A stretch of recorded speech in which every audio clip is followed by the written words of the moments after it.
Jésus dans Apocalypse, chapitre 2, versets 4 et 5, et ensuite on ira dans Jérémie 2, versets 1 à 5. Et la parole de Dieu dit, mais ce que j'ai contre toi, c'est que tu as abandonné ton premier amour.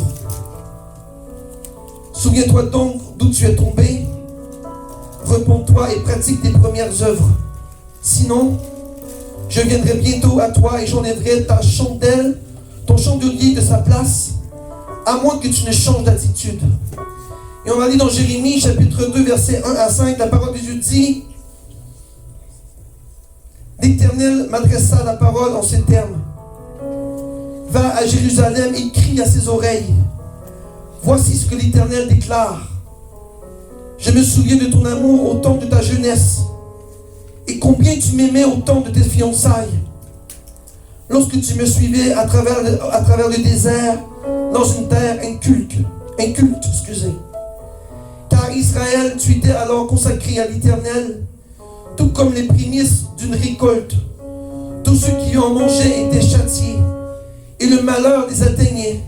L'Éternel le déclare.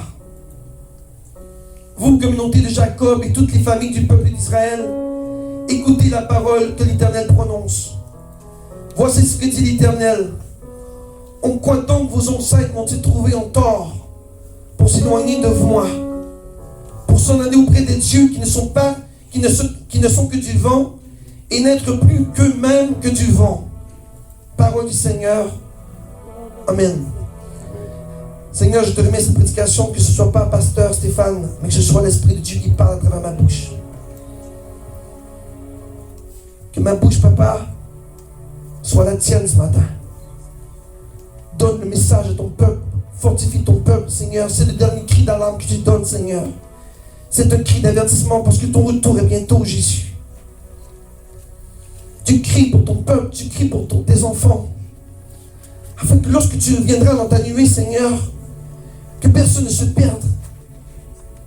Que personne ne soit resté en bas. Et que toute cette église, Seigneur, soit transformée et soit élevée avec toi dans sa gloire. Jésus, touche des cœurs ce matin. Touche des cœurs profondément, des cœurs profonds, papa. Ne touche pas en superficie, mais en profondeur. Afin que ces cœurs, Seigneur, reconnaissent que sans toi, rien n'est possible. Mais qu'avec toi, papa, aller dans ta gloire, dans ton royaume, c'est ce qu'un chrétien doit désirer. Je te remets tout, Seigneur, entre tes mains. Que cette parole soit la tienne, Jésus. Que la parole qui sort de ma bouche provienne du Saint-Esprit. Au nom puissant de Jésus. Amen.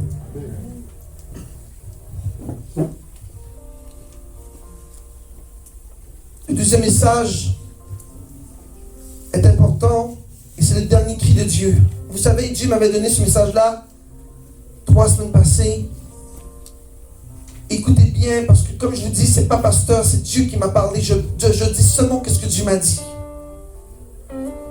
Jésus arrive bientôt. Et vous savez encore, et je ne vais pas me répéter encore comme la dernière fois, mais regardez autour de vous comment le monde est malade, comment le monde est méchant, comment le monde est hautain, orgueilleux, menteur.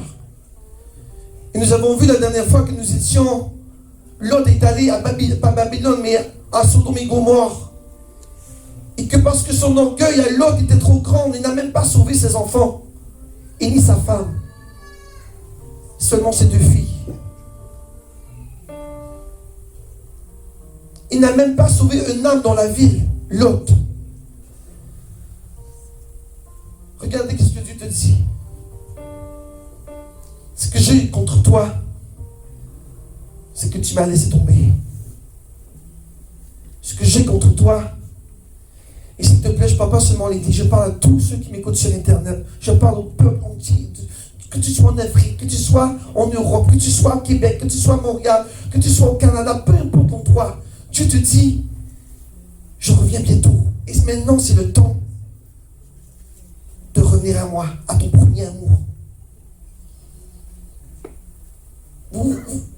Vous vous en souvenez, bon, vous êtes tous des jeunes ici, presque tous les jeunes. Maman, on a une église de jeunes, hein. Mais c'est bien, gloire à Dieu. Mais lorsque vous allez vous marier un jour, ton premier amour, c'est Jésus, n'est-ce pas? Mais lorsque tu vas te marier, ton premier amour, que tu vas unir ta main avec cette femme-là ou cet homme-là, tu ne peux pas oublier ton premier amour, jamais. Parce que c'est ça que Dieu a mis avec toi dans ta vie. Donc Jésus est ton premier amour et tu ne dois jamais oublier qui il est. Parce que sans Jésus, tu ne peux rien faire. Vers l'autre Noël. Et regardez le prochain verset. Le verset 5. Souviens-toi d'où tu es tombé. C'est ça que je veux t'en venir. Je veux que pendant que je vais parler au nom de Jésus ce matin, que tu te dises, à partir de quel moment dans ma vie que j'ai laissé tomber mon Dieu? À partir de quel moment dans ma vie où que Dieu a pris le côté? À partir de quel moment dans ma vie que j'ai Jésus, mais c'est pas comme cet amour que tu as soif de lui, que tu rêves à lui, que tu le pries, que tu l'adores. Tu passes 2, 3, 4, 5 minutes sur le pied de ton lit et c'est terminé. Cherchez Dieu de tout ton cœur. C'est ça qui est important. Dieu arrive bientôt. Vous comprenez ça? Et regardez, pratique tes premières œuvres. Lorsque tu as rencontré Jésus, vous tous ici, la première fois que tu as dit, Seigneur, je te donne ma vie, n'est-ce pas? Là, lorsque tu as dit, Seigneur, je te donne ma vie, la première fois que tu as dit ça, c'est que à moins que tu sois menteur, hypocrite, mais la première fois que tu as dit ça, tu as dit, Seigneur, ma vie, elle est à toi. Et à partir d'aujourd'hui, ma vie t'appartient. À moins que tu sois menteur, hypocrite. Ça, je ne sais pas. Mais si tu l'as dit de ton cœur, tu ne peux pas oublier ton premier amour. Parce que si tu as dit, Seigneur, aujourd'hui, je t'appartiens à toi. Je suis à toi. Tu es mon Dieu. Tu es ma vie. Et sans toi, je ne peux rien. N'est-ce pas? Vous vous en souvenez tous. Dieu te dit, si tu t'es éloigné de toi, où tu es tombé, regarde où tu es tombé. Pense bien à l'endroit que tu es tombé dans ta vie. Est-ce que c'est à l'âge de 20 ans, à l'âge de 18 ans, à l'âge de 30 ans, à l'âge de 40 ans? Où es-tu tombé?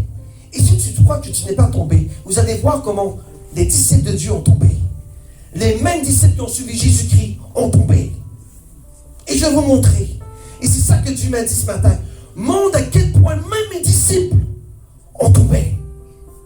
Jérémie, voici ce que déclare l'Éternel. Je me souviens de ton amour au temps de ta jeunesse. Ça veut dire, je me souviens de toi. Lorsque le jour que tu as été devant pasteur, tu as dit, Seigneur, aujourd'hui, je te donne ma vie. Et que tu as confessé tes péchés à la croix. Et que tu as dit, à partir de maintenant, papa, je vais marcher avec toi. Ça, c'était la première rencontre que tu as eue avec Jésus-Christ. Est-ce que tu te souviens de ce moment-là?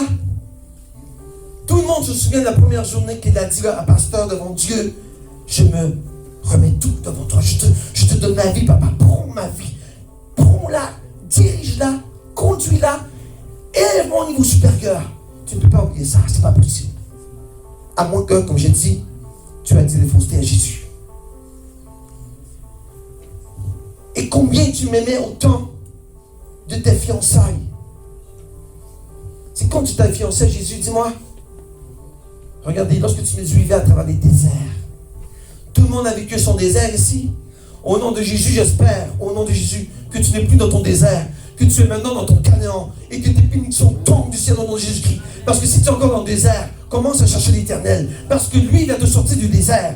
Ton désert n'existe plus au nom de Jésus-Christ. Si aujourd'hui tu dis, oh, j'ai des problèmes, je suis encore dans mon désert. Commence à te mettre à la croix et dire, Seigneur, mon désert aujourd'hui est terminé au nom de Jésus. Parce que moi, je rentre dans mon Canaan. Mon désert aujourd'hui, il est terminé. Je décrète et déclare que mon désert est terminé au nom de Jésus. Rentre dans ton Canaan maintenant et prends tes bénédictions. Pourquoi?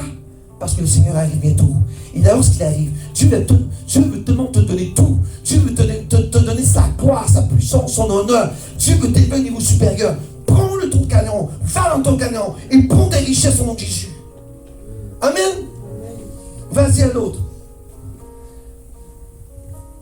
Regardez l'importance d'obéir à Dieu. J'espère que vous allez comprendre. Regardez. Car Israël, il te parle à toi là. Tu étais alors consacré à l'Éternel. Tout comme les prémices d'une récolte. C'est quoi les prémices d'une récolte? Allez, répondez-moi. C'est quoi les prémices d'une récolte? Le meilleur. La première fois que tu récoltes, n'est-ce pas? Ce sont les prémices d'une récolte. Regardez comment les dîmes et offrandes sont importantes. Que si tu n'observes pas, tu n'auras jamais la bénédiction de Dieu. Je vous le dis, c'est même pas moi. Regardez, si tu n'observes pas la volonté de Dieu, demande à Dieu n'importe quelle bénédiction que tu n'auras pas. Parce que tu ne fais pas sa volonté. Regarde, tous ceux qui en mangeaient étaient châtiés. Ça veut dire quoi ça? La prémisse appartient à Dieu. La récolte, la première récolte, ton premier salaire, ton salaire lorsque tu le gagnes, le 10% appartient à Dieu. C'est pas à toi. Mais il y en a qui le gardent et le mangent. Et regardez ce qui se passe. Et le malheur les atteignait. C'est pas moi qui parle, c'est Dieu qui te parle ce matin. Obéis à sa volonté. Tu veux être béni, obéis à sa parole. Tu veux grandir, obéis à sa parole. Tu veux, arrête d'avoir peur. Donne à Dieu ce qui lui appartient. C'est ça que Dieu te demande. Pourquoi? Sinon, le malheur les atteignirent et l'Éternel le déclare. L'importance des dîmes et offrandes. Donne à Dieu ce qui lui appartient. Ce n'est pas à toi. Les richesses appartiennent à Dieu.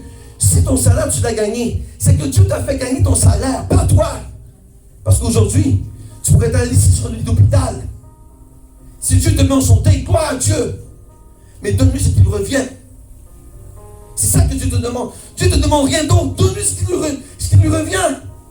C'est ses droits, c'est à lui.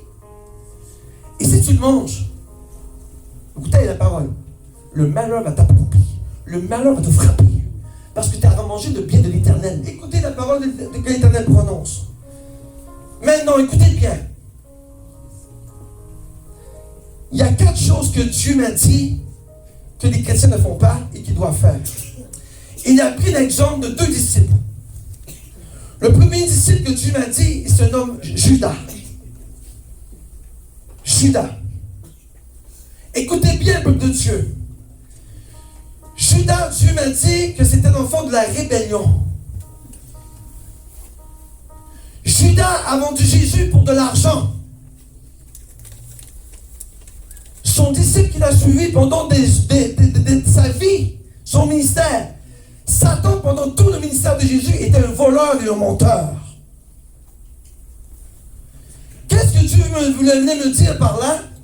C'est qu'aujourd'hui encore, en 2020, Dieu voit des pasteurs qui agissent comme Judas. Ils volent son peuple. Ils volent Jésus. Et attention, pasteurs, ceux qui m'écoutent en Europe ou au Canada, je vous parle à vous. L'argent que le peuple te donne, ce n'est pas à toi, c'est tout, à la maison de Dieu. Et ceux qui font comment on dit ça, des faveurs pour recevoir de l'argent, vous êtes dans le tort. Dieu ne demande pas d'argent lorsqu'il bénit quelqu'un. Dieu ne demande pas d'argent lorsqu'il guérit quelqu'un. Dieu ne demande pas d'argent lorsqu'il délivre quelqu'un. Est-ce que Jésus a déjà fait ça sur la terre? Non. Pasteur qui profitait des fidèles, attention. Judas a agi comme ça. Il servait le Seigneur. Il a suivi le Seigneur. Il a vendu Jésus pour de l'argent. Et comme certains pasteurs font, je ne dis pas que tous les pasteurs le font, attention, il y a des pasteurs qui le font. Vendent le nom de Jésus pour paquet ici. Attention. Attention, pasteur. Vous ne servez pas l'homme, vous servez l'Éternel. Et on ne rigole pas avec Dieu.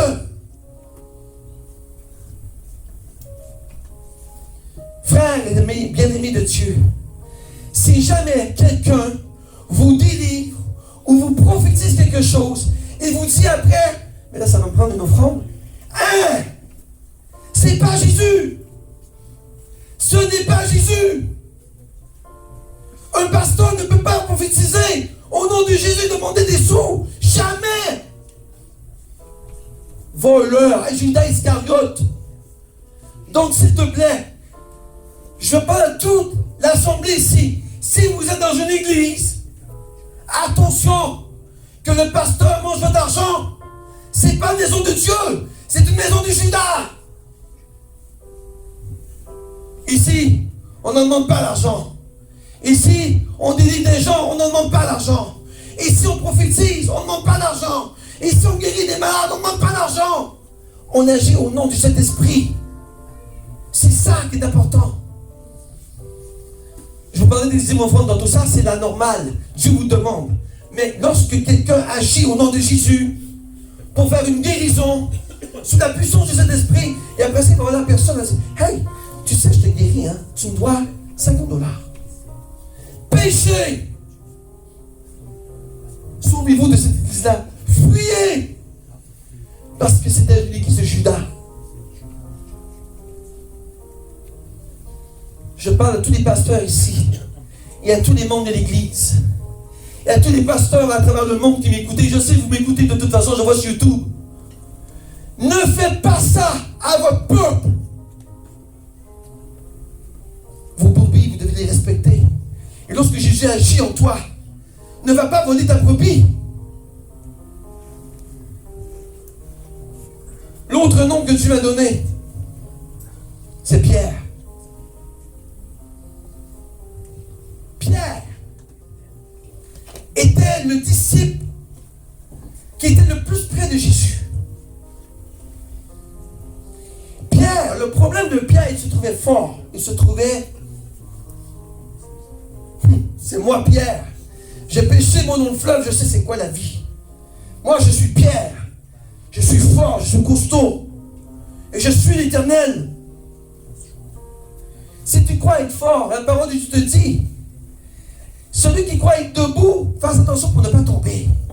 Et c'est parce que Pierre, c'est ça qu'il a fait. Pierre se croyait bien fort, bien puissant, et meilleur ami de Jésus. Mais il a tombé. Il a tombé. Parce que Satan l'a endormi. Comment qu'il est tombé, Pierre? Lorsque Jésus parlait à Pierre, il a dit à Pierre, méfie-toi, Satan demande le droit de te passer tout au crible. Satan a demandé à Dieu de passer tous les disciples au crible, et Pierre inclus. Et Jésus a dit quoi?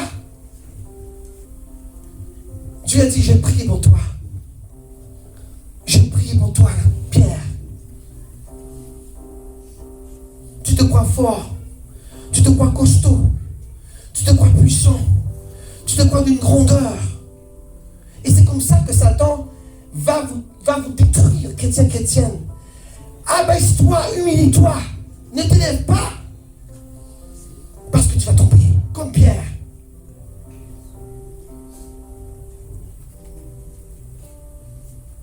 Il dit à Pierre, le jour, Pierre, que tu vas te relever, marche dans la foi.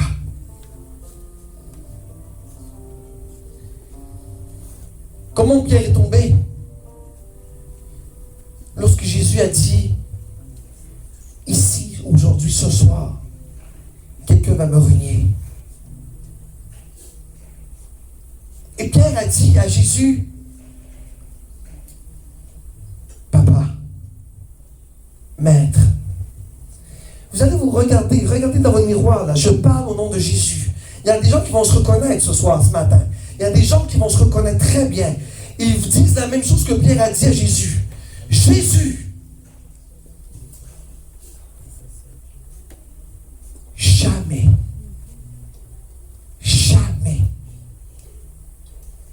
que je vais te vendre, que je vais te laisser tomber. Jamais. Si les autres le font, moi, Pierre, jamais Jésus. C'est pas ça qu'on dit, nous les chrétiens. On ne dit pas à Jésus, oh Seigneur, je t'aime trop, jamais, papa, je vais te renier. Jamais, papa, je te vends. Jamais, je vais m'éloigner de toi, je t'aime trop. Oh, 2 minutes après, tu es sorti en ville, tu es dans le genre en train de renier Jésus. Lui, sacré coup de couteau dans le dos. Parce que tu as honte. Pierre. Et Jésus dit, Pierre, avant que le soleil se lève, déjà tu m'auras trahi 3 fois.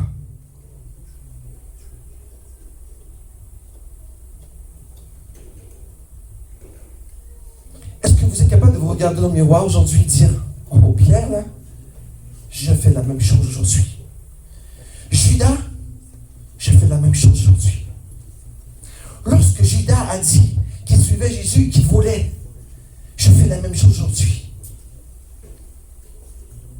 Tu sais, tantôt je parlais des pasteurs, mais ça peut aller aux chrétiens aussi. Tu peux servir l'Éternel, t'occuper des offrandes, et oh, on te prend $5 de personne, c'est pasteur qui a vu. Mais Dieu te voit! Pasteur ne peut pas te voir. Pasteur, il s'en fout. Mais Dieu te voit. Pierre a dit jamais Jésus. Jamais. C'est pas possible. Je t'ai suivi, je t'aime, tu es mon Seigneur. Je vais donner ma vie pour toi. Et maman, je ne dis pas ça à Jésus des fois. Papa, Seigneur, je vais donner ma vie pour toi. Peu importe ce qui va arriver, Jésus. Je vais donner ma vie. Je vais me laisser ma peau pour toi. Et Pierre a dit, pourtant, Jésus, jamais. Le mot jamais, hein? Attention à l'homme, ne dit jamais, jamais. Parce que le mot jamais est mensonge. Parce que ça va arriver un jour. Jamais, Seigneur. Aucune chance. Tous les hommes ont abandonné. Mais moi, Seigneur. Tu ne te souviens pas un jour que parce que tu es à genoux devant Jésus, que tu ne disais pas la même chose? Seigneur, jamais je ne vais te laisser tomber. Jamais, Seigneur. Tu arrives dans la ville, à l'école, et quelqu'un te parle de Jésus, et tu vas dire, oh, je ne connais pas, je ne sais pas ce qu'il y a. Parce que tu as honte. Comme Pierre. Tu vas à l'école, tes amis te disent, hey, c'est toi, j'ai vu à l'église aujourd'hui. Non, je n'étais pas à l'église, moi, mais non. T'as sûrement trompé de personne. Mais oui, mais je t'ai vu sur YouTube à l'église, hein, sans trop sur ma santé. Non, non. C'était pas moi. Mais non, regarde, c'est pas moi. C'est pas possible. Regarde bien, tu vas voir, c'est pas moi, là. Tu renies Jésus. Comme Pierre. Il revint vers les disciples qu'il trouva endormis. Le deuxième problème avec les chrétiens, le premier problème, c'était quoi? L'estime de soi, n'est-ce pas? Je suis trop important pour connaître Jésus. Mais non, moi j'aime mieux le football, j'aime le hockey, j'aime mieux le monde. Mais pourtant tu vas à l'église tous les dimanches. Et tu dis gloire à Dieu. Alléluia. Je t'adore, Seigneur. Et ton ami t'arrive dans la semaine. Hey, tu connais Jésus? C'est qui ça? C'est qui? Parce que tu sais que le gars n'aime pas Jésus. C'est qui ça? Mais oui, je t'ai vu à l'église. Premier, estime de soi. Deuxième, il revint vers les disciples qu'il trouva endormis. Il revint vers les disciples. Vous êtes tous disciples, n'est-ce pas? Jésus pria avant son agonie. Il revint vers ses disciples, tous endormis. Tous endormis. Même Pierre.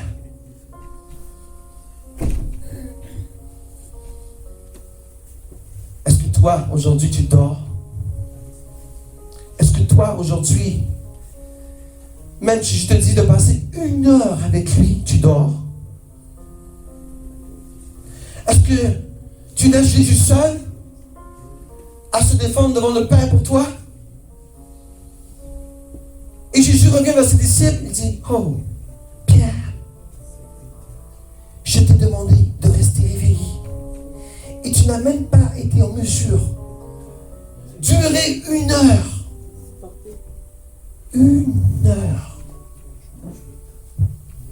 Je vous ai trouvé endormi.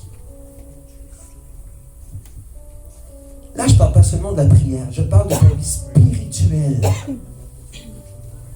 Dormir. dormir dans le monde des morts. Voyez le monde qui t'entoure.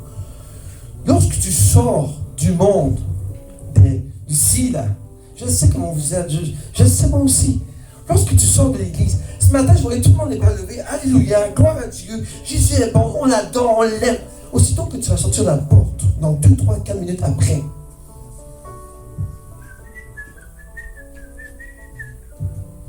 la vie recommence. Le monde recommence. Les amis recommencent. Les boîtes de nuit recommencent. L'alcool recommence. Les chicanes recommencent. L'adultère recommence. Et tout recommence. Parce que vous dormez au gaz. Parce que Jésus l'a dit. Tu dors. Je peux mettre tout le monde dans le bateau là. Si vous vous sentez concerné, tant mieux. Sinon, lavez-vous les mains. Mais Dieu arrive bientôt, mes frères, mes soeurs. Et je vous dis, ce n'est plus le temps de dire moi, je ne connais pas. J'arrive à l'église, waouh, Seigneur! Et là, tu vois, lui, il est connecté, c'est pas possible. Il est toujours en go. Tu le vois dans la vie, tu le vois au Walmart. Et c'est quoi ça? Je sais, je vois des gens aussi. Pas ici, j'ai vu des gens qui venaient ici avant l'église. J'ai rencontré au Walmart. Ils ne sont même pas capables de me regarder dans les yeux. Je tourne le visage. Je suis là. Je n'ai pas vu pasteur. Ok, il est parti. Ok, tout est correct. Je peux recommencer ma vie normale. Mais là, c'est que tu crois, tu sais pas. C'est que pendant que tu fais ça, tout, et là, pasteur te regarde. Qu'est-ce qui se passe? Vous savez, dans les dessins animés, là, les petits comiques là, qui sont bien doucement. Pasteur est là, attention. Maman, pasteur est là. Oh! Mais Seigneur, lui te voit. Si tu ne vois pas, je m'en fous que tu tournes. Mais le Seigneur te regarde. Je parle des pasteurs, ça peut être les amis. Ne tourne pas ton visage de quelqu'un que tu connais. Dis-lui bonjour, montre-lui ton amour de Jésus en toi. Fais pas cette snobité qui est satanique. Quand tu connais quelqu'un, prends le temps de lui dire hey, comment ça va? Ça fait longtemps que je n'ai pas vu, hein? Tu vas à l'église ce dimanche? Yes, on va se voir. Allez, bonne soirée, bonne journée. Que Dieu te bénisse. Au lieu de faire. C'est pas une chose. S'il te plaît, chrétien, vous faites la même chose avec Jésus. Vous faites la même chose avec Jésus. Pourquoi? Parce qu'on ne connaît pas Jésus dans le vie civile. On ne connaît pas. Hein? On ne veut pas connaître Jésus. Tu le connais, mais tu ne veux pas le connaître parce que tu ne veux pas faire rire de toi. Parce que le monde est perdu. Le monde est aveuglé. Tu ne veux pas connaître Jésus. Tu veux pas. Tu le connais à l'église, mais en dehors, vous êtes des pierres.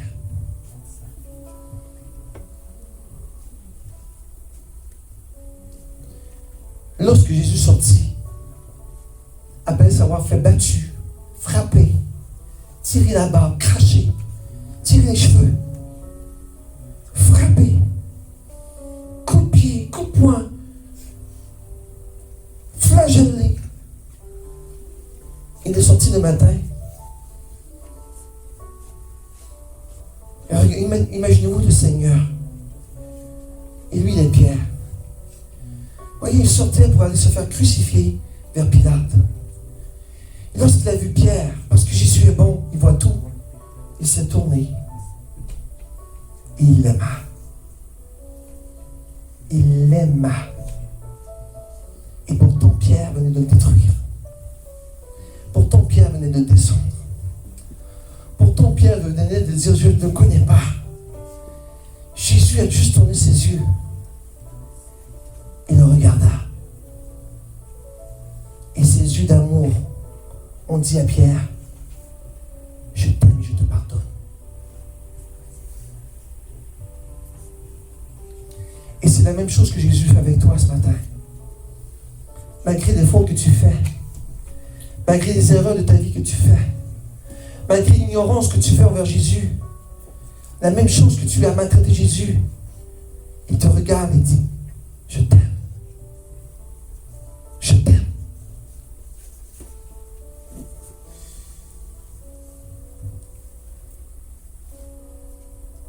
Tu es mon enfant, je t'aime. Même si tu m'as trahi, je t'aime. Le monde, détachez-vous du monde. Vous voyez, regardez Pierre ici. Un autre erreur de Pierre. Qu'est-ce qu'il a fait Pierre lorsque Judas est venu avec sa troupe? Pierre a pris son épée. Il a coupé l'oreille d'un soldat. Boum! Pierre n'a pas compris. Pierre combattait contre le monde au lieu de combattre contre l'esprit qui est spirituel. Au lieu d'avoir prié avant et de prier avec Dieu, il s'est battu contre le monde, contre la chair. Vous voyez? Et Jésus, pour lui montrer que, Pierre, c'est pas de cette façon qu'il faut combattre. Il faut combattre spirituel. Alors, qu'est-ce que Jésus a fait? Il a pris l'oreille du gars. Tiens. Ni vu, ni connu. Pas attaqué, il a la satan tour de côté. Il a pris l'oreille. Pierre, regarde. C'est pas comme ça. Tu dois faire des combats spirituels. C'est dans le spirituel que tu dois le combat. Tiens. Soldat, go. Ton oreille est ton place, arrête de pleurer. Il n'a pas dit ça, là. Je suis pas biblique, là. C'est pas toi qui parle, d'accord? Mais sûrement le gars devait faire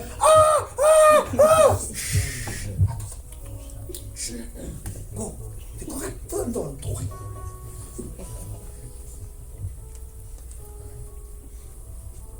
Spirituel, combat spirituel. C'est une église de combat spirituel. Donc, lorsque vous venez faire des combats spirituels à l'église, vous ne devez pas attaquer quelqu'un que vous connaissez. Car nous n'avons pas à lutter contre la chair et le sang, mais contre les blablabla. Bla, bla, bla. Domination, autorité, que ce soit. Mais tu as tort. Parce que Jésus ne te regarde même pas. Parce que tu combats contre la chair, comme Pierre l'a fait. Tu te bats contre l'esprit qui est en l'homme, qui fait en sorte qu'il est méchant avec toi. Lui, tu peux combattre, mais pas la chair. Vous comprenez ça? Amen. Et le prochain, pour terminer.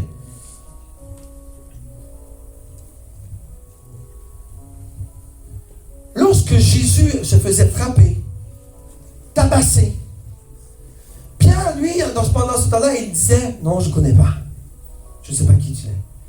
Donc Pierre, son cœur, son esprit, son âme, s'attachait à l'ennemi.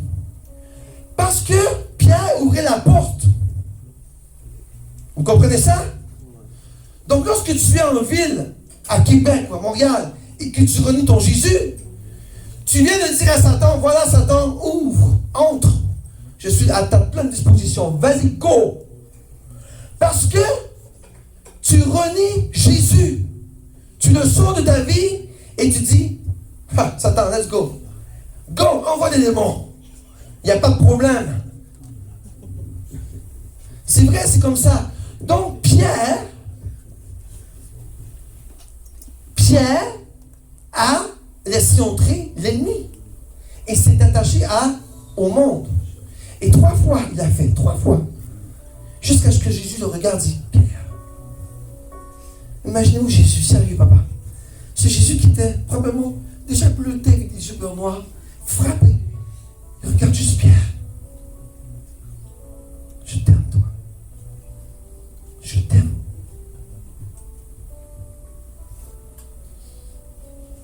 C'est les 3 points que je voulais vous dire ce matin. Premier point, attention. Estime de soi. Deuxième, c'est quoi? Le sommeil. Oui, j'avais dit sommeil spirituel. Ne pas dormir. Le troisième, se confier aux forces charnelles. Donc Pierre, lorsqu'il coupe l'oreille, ne combat pas contre la chair et le sang, mais contre les esprits, n'est-ce pas? Et le quatrième, on vient d'en parler, ne pas se familiariser avec les ennemis de Satan. Avec les ennemis, les agents sataniques. D'accord? Maintenant, pour terminer, Jésus veut te donner un message ce matin. Et ce n'est pas pour te chicaner qu'il fait ça. Dieu t'aime de façon incroyable. Mais Dieu veut que tu reviennes. A dit, je jure que je ne connais pas. Il faisait le serment officiel de sa bouche qu'il ne connaît pas.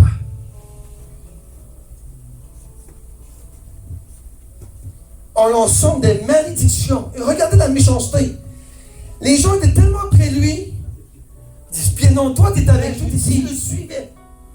Les malédictions qui devaient sortir de sa bouche en hébreu devaient être terriblement, incroyablement méchantes. Je ne connais pas cet danger. Je ne connais pas. C'est un argument. Comment on dit en Afrique, comment vous dites ça, vous autres, les en tout cas, je ne connais pas ce con, ce trouillard, peu importe le nom que vous allez sortir. C'est ça que Pierre devait dire de Jésus. Méchanceté, n'est-ce pas? Et pourtant, vers l'autre, regardez, Pierre se souvient, lorsqu'il a entendu le coq, il s'est souvenu de ce que Jésus lui avait dit. Il pleura amèrement. C'est quoi ça veut dire amèrement? C'est que du fond de ses entrailles, ce n'était pas des larmes. C'était des larmes qui venaient de son fond de cœur. C'était désastreux. C'était comme si la table décidait de rouler sur lui. Il disait dans son cœur, je viens de trahir mon sauveur. Combien de gens pleurent amèrement lorsqu'ils renient Jésus ici? Combien de gens vont dans la chambre, dans leur lieu secret, et disent, Seigneur, aujourd'hui à l'école, je t'ai renié. Pas 2 fois, mais 6 fois. Combien de fois tu as renié Jésus et que tu dis, je ne connais pas. Je ne sais pas de qui tu parles. Ce matin, avant de terminer, je veux que tu te souviennes de la première fois que tu es tombé. Comme la parole te demande, souviens-toi de la première fois que tu es tombé, que tu as dit au Seigneur, je ne te connais pas. Et s'il te plaît, ce matin, on va encore aller à la croix et se confesser. Vas-y, allô Noël. Je vais juste aller dans le psaume de confession. Vas-y, allô. Regarde. Heureux l'homme dont la faute est effacée et le péché pardonné. Et c'est Jésus qui parle. Pour avoir la faute effacée et le péché pardonné, tu dois aller à la croix. N'est-ce pas? Tu dois te purifier avec le sang de Jésus. Il va à l'autre de Noël. Et juste pour terminer, regardez, le verset 5. Je t'ai avoué ma faute. Je n'ai plus caché mes torts. J'ai dit, je reconnaîtrai devant l'Éternel les péchés que j'ai commis. Alors tu m'as déchargé du poids de ma faute. Amen. Est-ce qu'on peut se lever ce matin et dire, Seigneur, si je t'ai renié comme Pierre, si j'ai été comme Judas, que je t'ai volé, papa. Et vous savez, on ne parle pas juste d'argent lorsqu'on vole Jésus. On peut parler de voler son nom, voler sa gloire, essayer de prendre sa place. Il y a des gens qui font ça, hein? Il y a des gens qui essaient de prendre la gloire de Dieu ou de prendre sa propre gloire. Non, ne prends pas la gloire de Dieu.